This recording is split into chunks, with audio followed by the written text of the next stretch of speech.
Hi, and thank you for downloading Poetic Walks. My name is Alex, and I'll be your guide for this tour of Macquarie Lighthouse, the gateway to Sydney Harbour. This is a GPS-activated walk. When you are in range of one of our locations, you will hear this sound, and then a poem will begin. It is important to remember that as you get lost in the world of poetry, you take note of what is around you. After the poems, stay in the GPS area for more information about the site you are at. If you move away from the location, the volume will respond accordingly. Before we get started, please note that there are mentions of war, death and suicide in this walk. If you need support, please call Lifeline on 131114. Come on, let's walk. Lighthouse by Henry Wadsworth Longfellow.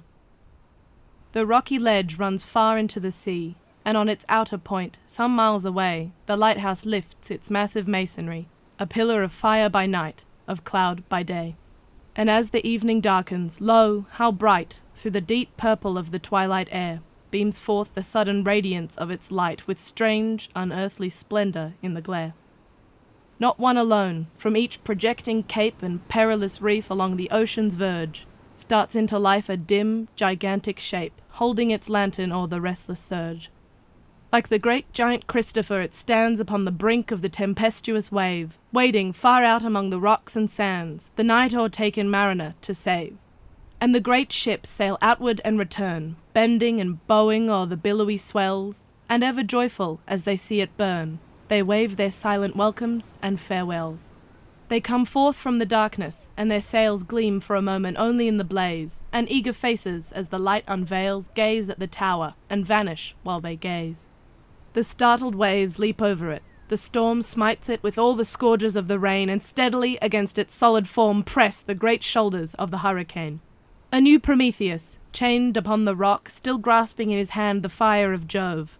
It does not hear the cry, nor heed the shock, but hails the mariner with words of love. "Sail on," it says. "Sail on, ye stately ships, and with your floating bridge the ocean span. Be mine to guard this light from all eclipse, be yours to bring man nearer unto man." Commissioned by Lachlan Macquarie, Macquarie Lighthouse has been navigating ships into Sydney Harbour for over 200 years. However, what you're seeing now is not the original structure. The 1818 sandstone foundations began to erode away less than 70 years after it was built and had to be replaced. Rather than leave the ships in the dark, a new tower was built in 1883, less than 4 metres next to it. Today, it stands as Australia's first and longest operating navigational light.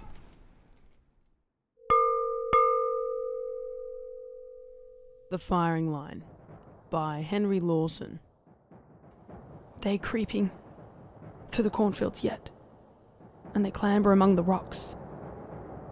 Ere they rush to stab with the bayonet and smash with the rifle stocks. Many are wounded, many are dead. Some reel as if drunk with wine and fling them down on a blood-stained bed and sleep in the firing line.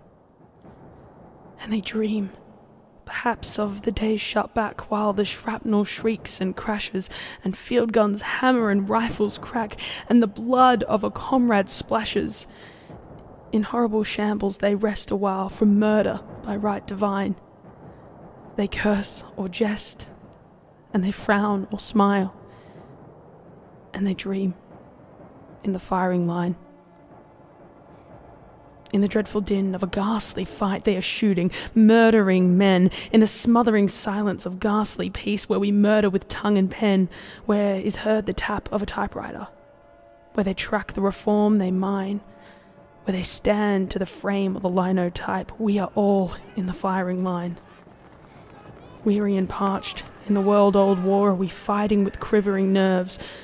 The dead are our fathers who charged before, and the children are our reserves.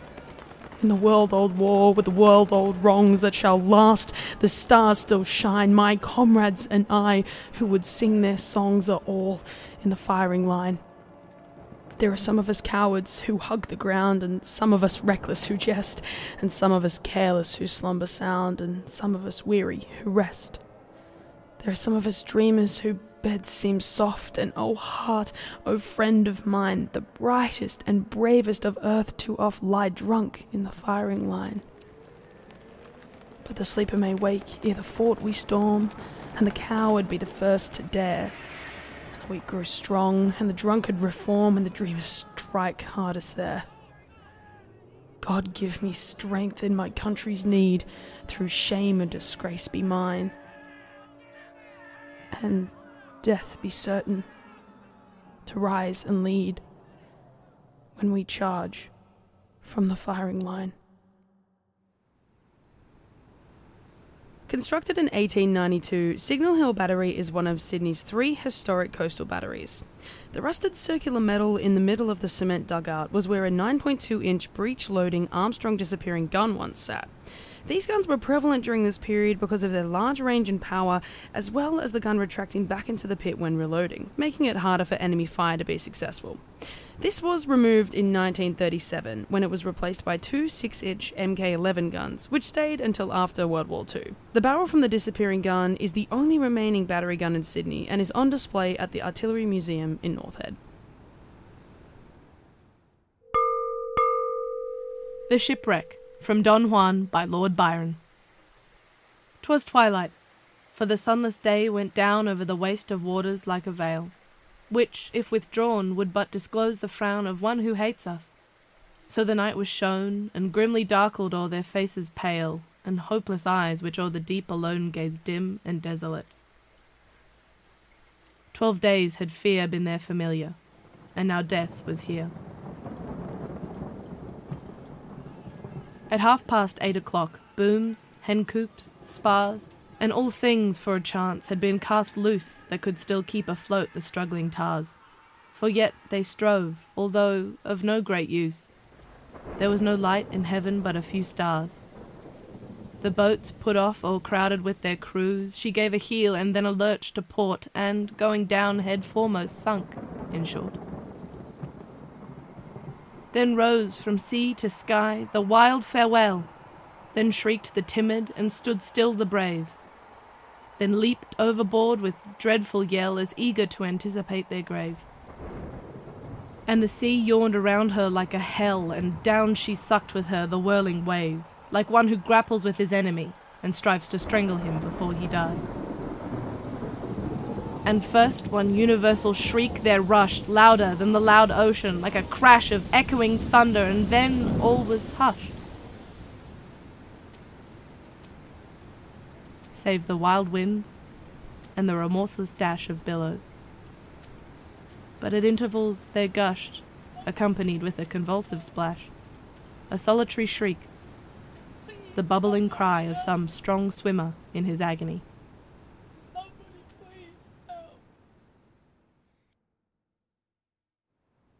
The Dunbar was a somewhat famous vessel that carried many wealthy travellers between Sydney and Britain. 20th of August, 1857, after 81 days at sea, heavy rain doused the ship, making it near impossible to see the cliffs that lead into the harbour. 121 of the 122 passengers on board were lost to sea. One crewman, James Johnson, managed to grapple up the rocks where he looked down upon a sea of bodies below. 4 days later, 20,000 Sydney dwellers lined George Street, while 7 hearses and over 100 carriages proceeded. The wreck of the ship Dunbar goes down in history as the worst shipping tragedy in New South Wales.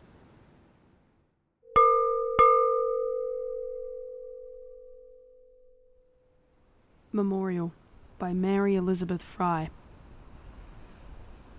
Do not stand at my grave and weep. I am not there. I do not sleep. I am 1,000 winds that blow. I am the diamond glints on snow. I am the sun on ripened grain. I am the gentle autumn rain. When you awaken in the morning's hush, I am the swift uplifting rush of quiet birds in circled flight. I am the soft stars that shine at night. Do not stand at my grave and cry. I'm not there.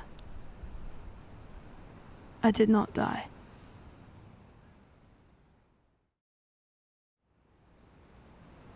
As the serene landscape over the Pacific Ocean delights, the dark history of the cliffs can be forgotten. Suicide is the leading cause of death for Australians between 15 and 44. In 2017, more than 3,000 Australians died from taking their own lives. If you look to the fence guarding the cliff's edge, you'll see plaques with Lifeline and Salvo crisis hotlines. There are also memorials and tributes left by friends and family of those lost. One padlock dedicated to Trevor Brian Coombs reads, "Hearts broken, goodbye is not forever. Goodbye is not the end.